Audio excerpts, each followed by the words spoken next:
공간에 대한 부분들을 좀 메워주고 신발과의 피팅을 좀 보완해주는 거죠. 예. 그럼 이거 착용하면은 이쁘면 되는 건가요?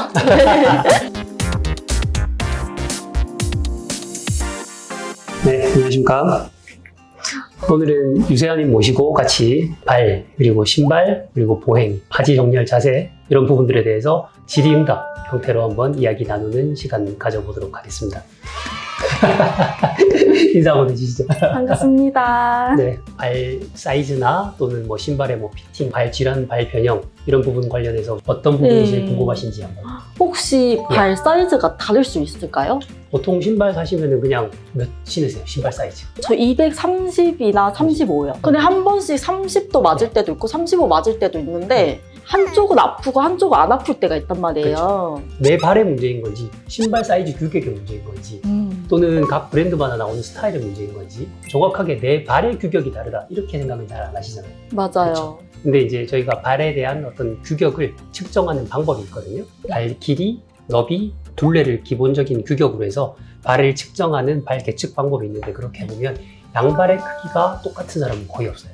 양발의 크기에 대한 부분들은 다를 수 있고 변화가 될 수 있고 내 발의 사이즈가 다르기 때문에 신발 사이즈가 한 발은 좀 끼고 한 발은 좀 남고 이런 느낌이 생긴다면 정확하게 내 발 사이즈가 어떤 한지를 계측을 정확하게 해보시는 게 좀 좋을 것 같아요. 깔창 이런 거 하면은 사이즈도 바꿀 수 있나요?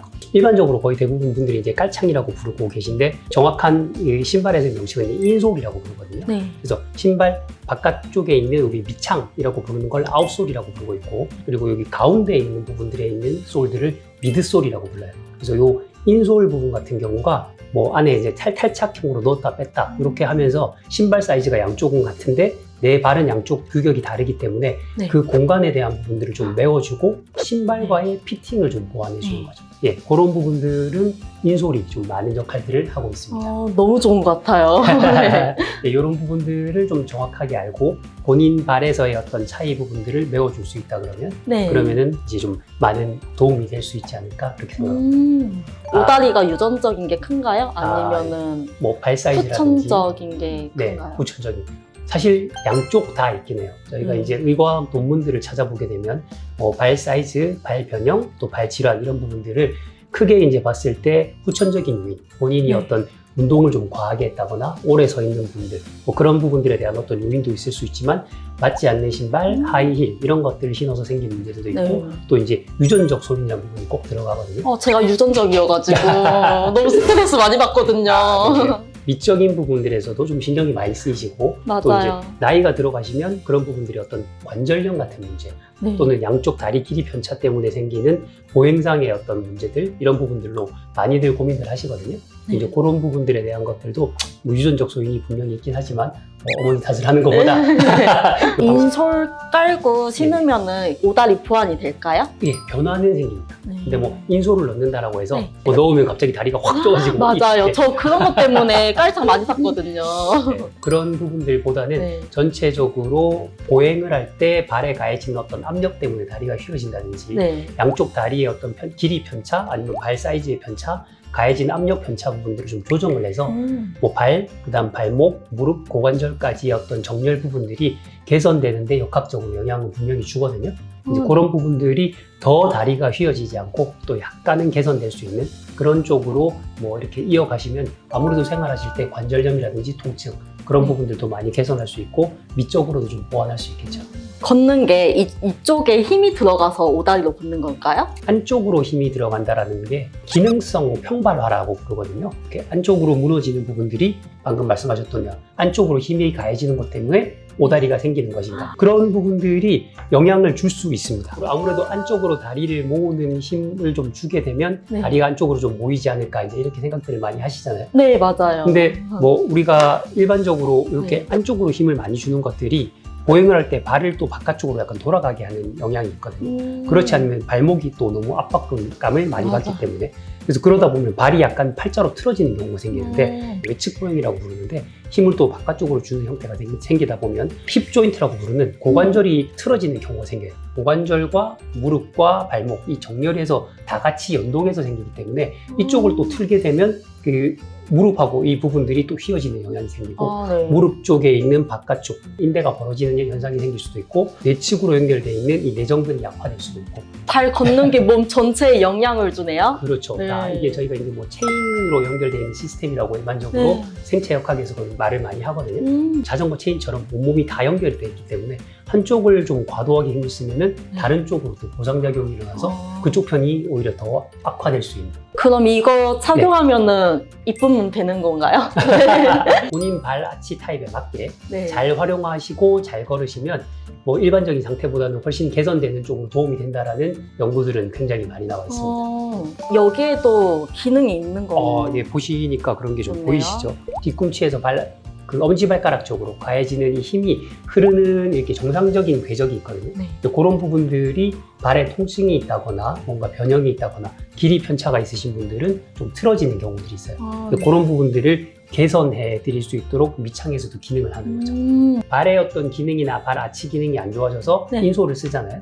근데 이 인솔 또 아랫부분에 바닥면이 또 있잖아요. 네. 그러니까 이 바닥면이 닿아서 밑에 지면하고 움직임을 같이 하는 거기 때문에 얘도 굉장히 주요하지만 제일 바닥면에 있는 기능들도 굉장히 얘가 중요해요. 부스트 효과를 주네요. 그렇죠. 네. 그 바닥면이 너무 뻣뻣하거나 단단하거나 이렇게 유연하게 좀 휘어지지 않거나 그렇게 되면 네. 아무리 뭐 괜찮은 인솔을 맞춰서 넣었다 하더라도 발이 아파요. 발이 아플 네. 수도 있죠. 그런 제품들 같은 경우는 발 건강에 조금 저해할 수 있는 그런 요소들이 충분히 있죠. 제가 발 뒤꿈치가 많이 닳거든요. 네. 우리가 어떤 사람들은 신발 뒤꿈치 쪽이 많이 달아나가고 어떤 사람들은 옆쪽이 많이 달아나가고 이 부분도 굉장히 상식적인 게 그쪽에 나의 무게가 많이 실리는 거죠. 내가 걸을 때. 그렇다라고 하면 왜 그쪽으로 내가 무게가 많이 실릴까를 생각해 보면 일반적으로는 요 발 내측 아치 기능이 좀 약하신 분들이 그러세요. 이렇게 힘이 많이 쏠리기 때문에 이렇게 힘이 많이 바깥쪽으로 외측으로 힘이 많이 쏠리다 보면 다리도 힘을 주는 방향으로 뼈대가 휘어질 수 있거든요. 그런 어떤 형태의 영향들을 좀 많이 받게 되시고 제가 아까 잠깐 봤는데 발에서 약간 앞쪽에 무지외 반증이라고 해서 엄지발가락이 두 번째 발가락으로 방향으로 이렇게 약간 휘어지는 무지외 반증도 마찬가지로 발생하는 원인 자체가 내측 아치 기능이 이렇게 떨어지면은 발이 자꾸만 안으로 무너지면서 발 앞쪽에 있는 이 중족 지절 관절이라고 부르는데 이 관절 부분이 외측으로 이렇게 휘어지는 거거든요. 이게 딱 제 발인데요? 이렇게 그런 부분들의 증상이 있으신 분들은 발 앞쪽에 이쪽에 힘을 잘 주고 디디지를 못하세요. 힘이 자꾸만 뒤쪽으로 더 많이 들어가는 이상. 그렇기 때문에 뒤꿈치 쪽이 더 많이 좀 달아나갈 수도 있고 40대 중반 50대를 지나게 되면 뒤쪽의 뒤꿈치 부분에 저희가 좀 통증을 느끼시는 분들 그런 분들이 많으세요. 요즘 뒤꿈치에 통증도 느끼고 무릎도 아프더라고요. 하지 정맥이랑도 연관이 있을까요? 하지 정맥류도 발에 있어서의 이 흐름을 잘 못 쓰다 보면 그러면 혈액이 순환이 계속 일어나야 되잖아요. 저희 피 뽑을 때 이거 많이 하시죠? 많이 하죠. 하죠. 그거랑 똑같이 발에서 걸을 때나 움직일 때 이 작용을 잘 해줘야 되는데 발 부분이 변형이 생기고 이렇게 모여버리면서 엄지발가락이 이렇게 휘어지는 무지외 반증 그런 형태가 생기면 이 동작을 잘 하지를 못해요. 그러면 아무래도 혈액이 잘 못 돌아나가는 형태 위로 잘 못 치고 올라가는 형태가 되면 또 그런 부분들이 생길 수 있겠죠. 아직은 젊으시니까 괜찮으시지만 이 부분들이 아까 말씀드린 것처럼 40대, 50대가 지나가면 거의 진행형 병변은 계속되거든요. 다리가 나중에는 이렇게 휘어버리시고 발가락, 엄지발가락 같은 경우도 이게 이제 40도 이상 이렇게 휘어지죠. 아예 삼각형 모양으로. 그럼 젊을 때 이걸로 관리해야겠네요. 그렇게 인솔. 계속 네. 해주시면 아무래도 저희가 이제 그런 부분에서 예방적 치료 효과를 많이 볼 수 네. 있죠. 제가 휘어져 있는데 네. 그냥 의식 중에 여기 피면은 네. 보완이 될까요? 평소에 그렇게 하시면은 아무래도 조금 나을 수도 있을 수도 있겠죠. 네. 그렇지만 이게 매번 걸을 때마다 모든 걸음에 얘를 신경을 쓰고 있어요. 그러니까 그게 본능적으로 하기도 쉽지 않을 뿐만 아니라 평소에 신으시는 어떤 신발의 발볼 너비, 둘레 이런 것들이 안 맞다라고 하면 얘는 계속해서 마찰을 하면서 돌아갈 수밖에 없어요. 그 피부 경별 현상이라고도 하고 또는 뭐 버니언이라고도 부르고 건막류라고도 부르는데 이런 부분들이 처음에 이제 부어오르고 이렇게 커지고 이런 형태들이 생기다가 점점 발가락이 돌아가면서 이 관절 부분 자체가 아예 그냥 옆으로 위치가 약간 탈구되듯이 변화가 생겨버리는 그런 관점들이 생기는 것들을 저희가 이제 무지외 반증이라고 일단은 부르고 있습니다. 이렇게 앉아 계시거나 누워 계시거나 그럴 때 좋은 대표적인 운동이 이제 세 가지가 있는데 이제 하나가 발가락 발을 이렇게 좀 작게 끌어당기는 거죠. 발가락을 오므리는 거. 예. 쇼트 풋 엑서사이즈라고 하는데 발을 작게 만든다고 해서 형태의 운동들이 굉장히 많이 도움이 된다고 나오고 있고요. 그 다음에 이제 발가락을 전체적으로 위로 쭉 들어서 쫙 폈다가 그리고 내리고 쭉 들었다가 폈다가 내리고 또는 발가락을 쭉 들어서 엄지발가락만 내리고 그 다음에 나머지 네 발가락 내리고 엄지발가락을 들고 엄지발가락이 잘 안 들어지는데 잘 안 되시죠? 네, 저 잘 안 돼요. 앉아서 하고 있는데 지금 너무 안 돼요. 해보시는데 느낌상으로 잘 안 되는 분들이 굉장히 많으세요. 발을 그래서 쓰시고 신발 착화에서도 무지외반증이 있으신 분들은 이 양쪽 편 발볼을 조이거나 또는 공간적으로 부족한 신발을 신으시면 안 되시거든요. 네. 근데 계속 그런 제품들을 신다 보니까 이 공간이 있는 제품들을 저희가 처음 피팅해드리면 굉장히 어색하게 느끼세요. 여기 앞에 공간이 이렇게 남으면 이거 신발이 너무 큰 거 아닌가요? 근데 발가락이 이렇게 움직이면 이거 이상한 거 아닌가요? 이렇게 생각들 하세요. 딱 손으로 생각해 보시면 알 수 있어요. 내 손이 이렇게 움직이는 게 당연하다고 생각하잖아요. 맞아요. 근데 이게 이렇게 조여서 내 손이 요거밖에 안 움직인다. 이렇게 생각하면은 조금만 지나도 여기가 굉장히 뻣뻣해지고 아파지거든요. 네. 그러면은 문제가 당연히 있다고 생각하겠죠. 발도 마찬가지입니다. 원래 관절 움직임대로 움직일 수 있는 형태가 가장 발도 건강하고 우리 몸도 제대로 잘 움직일 수 있어요. 그 무지외반증에 힐 신으면 당연히 안 좋겠죠.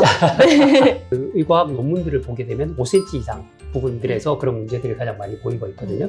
일반적으로 운동화나 캐주얼화를 하더라도 앞뒤 단차는 원래 조금씩 다 있어요.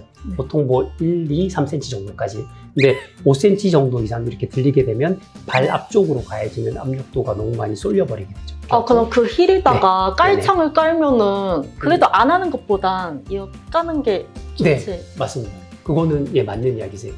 인솔을 하시게 되면 이 형태에서 뭔가 발 내측으로 무너지는 문제라든지 이런 부분들을 훨씬 더 좀 보강을 할 수 있죠. 근데 힐이나 이런 제품들은 안에 인솔을 넣기가 조금 힘든 제품들이 많잖아요. 맞아요. 발 아치 부분을 좀 서포트를 잘하고 네. 발 앞쪽으로 밀려가는 걸 막을 수 있는 그런 좀 얇은 형태의 그런 인솔들도 잘 개발되어 있습니다.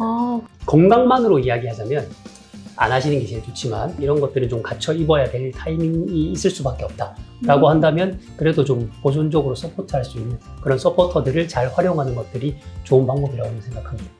무지외반증이 발병하기 쉬운 생활이 있을까요? 체중이 너무 많이 나간다든지 체중 부하가 하지로 많이 되는 형태로 오랫동안 장거리를 과하게 달리신다든지 그런 분들 있으시잖아요. 그리고 또 무거운 짐 같은 걸 들고 오랫동안 서서 일하신다든지. 네. 인솔 사고 진짜 러닝 한 10시간도 한 적 있거든요. 일자다리 되려고. 네. 인솔을 신고 운동을 많이 한다라고 해서 네. 다리가 펴진다거나 건강이 좋아지지 않아요. 이거 신고 과하게 해야 네. 좀 일자다리가 될 줄 알았어요. 많은 분들이 그렇게 생각해요. 네. 이거를 활용해서 많이 쓰게 되면은 좋아진다라고 생각을 하시는데 네. 과도한 운동이나 과도한 압력이 자꾸 변형을 일으키는 거예요. 우리 인대나 이런 건 부분들도 약하게 하고 증상이 있으신 분들 같은 경우는 운동 방식을 내가 서서 뭔가를 하는 그런 네. 형태의 운동을 좀 줄여주시는 게 좋고 내가 만일에 걷거나 뛰는 운동을 너무 좋아하고 우리가 그렇다고 또 걷지 않고 살 수 있는 세상은 아니니까 맞아. 그렇게 했을 때 유럽 그 예방의학회에서 나와 있는 공고 수치는 일반적으로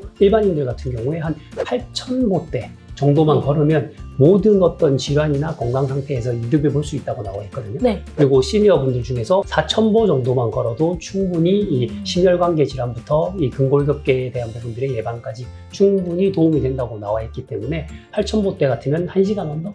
한 50분 정도만 일반적인 걸음수로 걸으셔도 그 정도는 충분히 커버되지 않을까. 네. 여러 가지 논문이나 실험 결과를 기반으로 한 결과들이니 충분히 참고해 보셔도 좋을 것 같습니다. 오늘 많은 걸 알아가고 있는 것 같아요. 네. 대표님 이야기 너무 잘 들었고요. 네. 책 깔 때 다 가져가도 될까요? 네네, 그러시죠. 이렇게 싹 가져가시죠. 그다음에